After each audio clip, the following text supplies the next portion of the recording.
Ya, saudara, sekarang kita udah sampai di sebuah lahan yang cukup luas 150 hektar, di mana disinilah banyak kopi-kopi yang tumbuh, yang memang ditanam di sini. Dan kalau kita lihat tampaknya beragam-ragam. Jadi ternyata ada beragam jenis kopi yang ada di sini dan tumbuh dengan baik karena memang tampaknya cocok dengan tanahnya mungkin atau juga dengan cuacanya. Walaupun agak-agak nanjak gitu ini, tapi seru sih karena kita dapat pengalaman banyak sekali untuk mengetahui berbagai jenis kopi yang ada. Coba-coba kita lihat yuk. Nah, di sini ada kopinya ya. Nah, seperti ini. Jadi ternyata kopi tidak selamanya coklat. Kalau sudah tumbuh pada saat awal-awal, ternyata warnanya justru hijau, ada yang merah. Tadi saya sempat nyicipin nih salah satu kopi yang rasanya ternyata manis loh, tapi memang ya ada sedikit-sedikit ekstra kopinya. Jadi ternyata kalau kita sering berkunjung ke alam, kita akan tahu ternyata apa saja sih yang kita konsumsi, awalnya seperti apa sih bentuknya, supaya kita jauh lebih menghargai alam dan juga menghargai apa saja yang kita konsumsi. Kita jalan lagi, bareng lagi ya Mas Leng untuk eksplorasi lahan yang cukup luas ini 150 hektar untuk melihat-lihat beragam jenis kopi di sini. Ikuti kami.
Ternyata kopi itu kalau dari bijinya warnanya tidak coklat ya ternyata ya, tapi justru merah dan katanya rasanya manis. Nah tadi kita setelah keliling-keliling di perkebunan kopi yang luasnya sekitar 150 hektar ini, sekarang kita istirahat mau ngobrol-ngobrol dulu sama Slang. Karena tadi Slang tampaknya para personilnya cukup punya apa ya, cukup amazed dengan pemandangannya, cukup terpukau dengan pemandangannya, tapi juga terpukau dengan beragam jenis kopi yang ada di sini.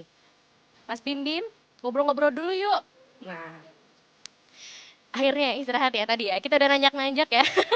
Oke. Nah, ini kalau boleh ngobrol-ngobrol nih. Tadi kan cukup tinggi ya yang harus kita terjal perjalanan ke sini. Tapi melihat perkebunan ini gimana nih? Tadi gue nanya Rido, Dok, kok mobil nggak naik sampai atas? Nggak kuat mobil kok. Jadi jangan kasih kita kuat ya. Ini manusia malah kuat daripada mobil ya. Tapi kan Kitanya kuat. kuat ya. Tapi ngelihat pemandangannya gimana nih? Iya, seru, seru banget. Apa? Ada gubuk di tengah hutan pinus di antara perkebunan kopi. Cuman konon katanya di belakang kita ini tempatnya berhantu. Tapi ya, cerita hantu. Tapi Mas Kata nih kalau kita lihat ya, tadi kan Mas Kata sempet nyoba ini kopi. Nah, saudara ini aku bawa kopinya nih kayak gini. Ternyata kopi tidak selamanya warnanya coklat ya. Ternyata awalnya cikal bakalnya warnanya merah gitu. Manis gak sih tadi rasanya kayak gimana? Manis, manis banget kayak eh, kita gigit ke awal kayak cherry gitu. Kopi awalnya rasanya manis tapi setelah diolah sedemikian rupa ternyata rasanya juga berubah. Tapi kan kopi ini punya peran sangat penting adalah para petaninya nih, Mas Pipin dan juga Mas Kakang melihat para petani kopi ini seperti apa sih? Kalau aku ngeliat dari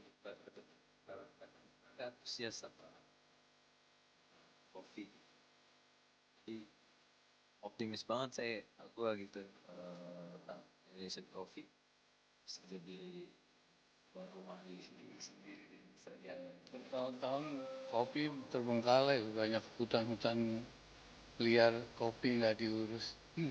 Cuman berapa tahun terakhir kan lagi bergeliat ya, nah, Ya, bisnis kopi, orang suka minum kopi. Makanya kita nggak usah mikirin ekspor apa, tapi mikirin buat konsumsi kita aja itu bisa bisa jadi nilai tambah buat tani. Ya kan artis-artis yang mungkin terjun ke dunia kuliner atau bisnis yang hanya mungkin sekedar brand ambassador aja. Tapi setelah apa tuh benar-benar turun langsung loh sampai ngecek perkebunannya. Kenapa sih?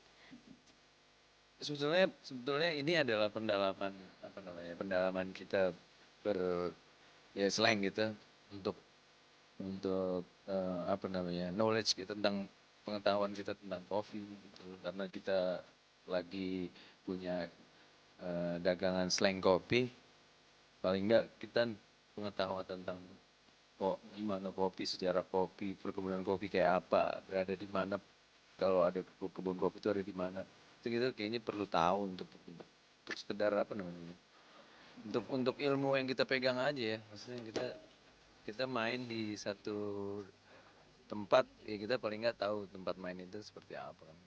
Jadi nggak sekedar hanya jualan aja, tapi juga benar-benar tahu seluk-beluknya gitu ya. Nah, Tahu Medan lah. tahu Medan Ya, gitu tahu ya. Medan. Nah, Mas Kakak sendiri melihatnya kalau bisnis kopi ini potensinya di Indonesia seperti apa sih? Sebesar apa sih? Yang tadi Bimi bilang kan, sekarang peminum kopi udah banyak, cewek cowok tua muda gitu loh. Jadi barista barista ada di mana-mana dan barista udah jadi pegang kayak udah bisa diandelin jadi kayak apa namanya pegang jadi kayak seperti artis dan bisa jadi main job gitu.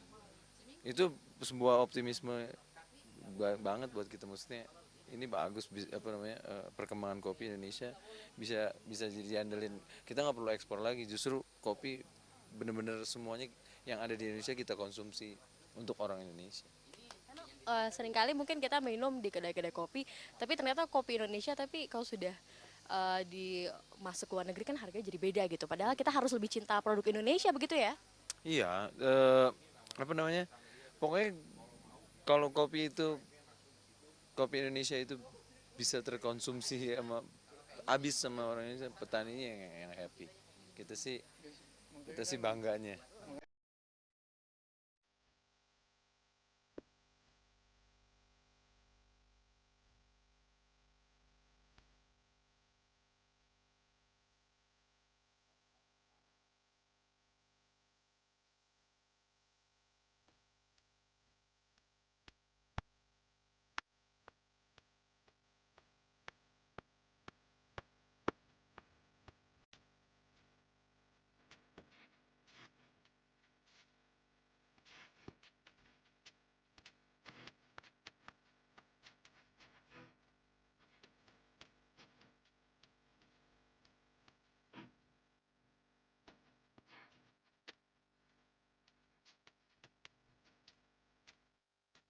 Kan banyak orang-orang kota yang belajar kopi, cari informasi soal kopi, akhirnya datang ke petani dan ngasih informasi. Jadi sebenarnya kan harga kopi mahal tuh karena dari awal nanam, membibit sampai jadi cara metik, cara umur dipetik, apa mengolah sampai jadi kopi itu yang bikin mahal.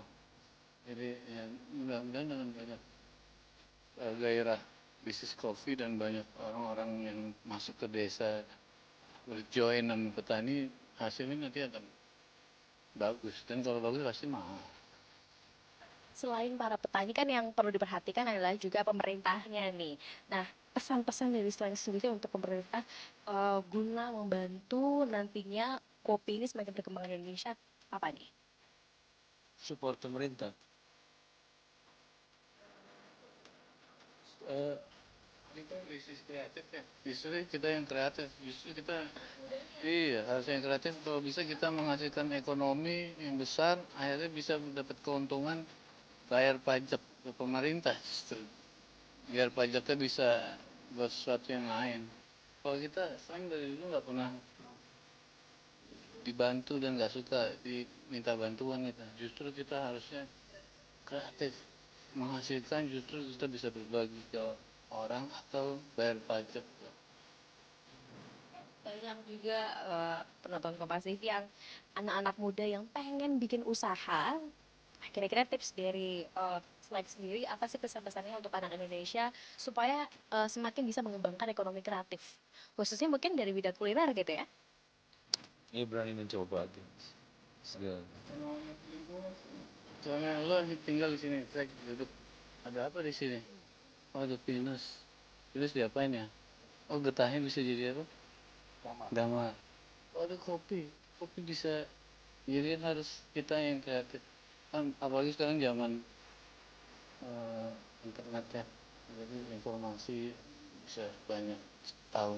Kalau kita kenal sama lingkungan dan kita kreatif dan kita banyak cari informasi, insya Allah banyak peluang. Dan ya, selain kopi ini harapannya apa untuk selain kedepannya? Apakah nanti akan bikin coffee shop atau mungkin coffee lab untuk mengedukasi masyarakat tentang kopi? Karena kan bikin kopi ternyata nggak semudah itu ya, ada prosesnya gitu ya. Coffee shop insya Allah lagi merancang ke situ. Ada usaha. Ya. Ini kira-kira nanti konsepnya seperti apa? Akhirnya ngumpulin salah konsumen gimana? Oh, umum ini public places ini kayak sebetulnya konsepnya konsep warung, tapi segala kalangan bisa join di situ, bisa enjoy di situ. Mau yang kantor kayak, mau yang OJK kayak, dengan sekolah atau kampus bisa duduk di situ untuk Bisa dibikinin nanti sama Mas Kaka atau Mas Bibim nggak? Sambil dimasakin kayak seru juga ya nanti ya ngobrol-ngobrol ya. oh, bisa. Oke, tadi ada satu pertanyaan yang belum terjawab kan. Kira-kira selain kopi ini nanti kopinya apa sih? Dari kopi apa gitu? Apa kopi khas Indonesia bagian mana ya nanti? Jadi bahan utamanya gitu. Saat ini dari Aceh sama Gayo ya, sama Wonosobo. di Aceh dan daerah di Jawa Tengah. Kemungkinan mungkin nanti akan eksplorasi kopi-kopi lain ya. Bisa, insya Allah Bisa. ke pulau lain kan masih ada Toraja, masih ada Bali, masih ada Lombok, masih ada apa lagi kah? Pengalengan. Pengalengan. Salah satunya Pangalengan. Iya lah, Nah, bagus. ntar kita coba blend, insya Allah dapat formula next yang baru. Jadi ini menjadi satu inspirasi juga buat anak-anak muda khususnya seperti yang tadi dikatakan kalau mau bikin bisnis kayaknya harus mau coba, harus berani gitu ya dan lihat lingkungan di sekitar kita kalau misalkan ada yang bisa kita explore gitu ya, gak ada salahnya ya. Oke, terima kasih banyak selain udah mau ngobrol-ngobrol sama Kompas. Kita harapkan nantinya pecinta kopi di Indonesia semakin banyak, semakin mencintai produk-produk Indonesia, dan semoga kopi Indonesia semakin dikenal oleh dunia. Masih ada sejumlah informasi menarik lainnya untuk Anda, tetaplah bersama kami di Kompas Jabar, kami akan segera kembali. Saya mau cobain dulu ini kopinya ya, katanya rasanya manis.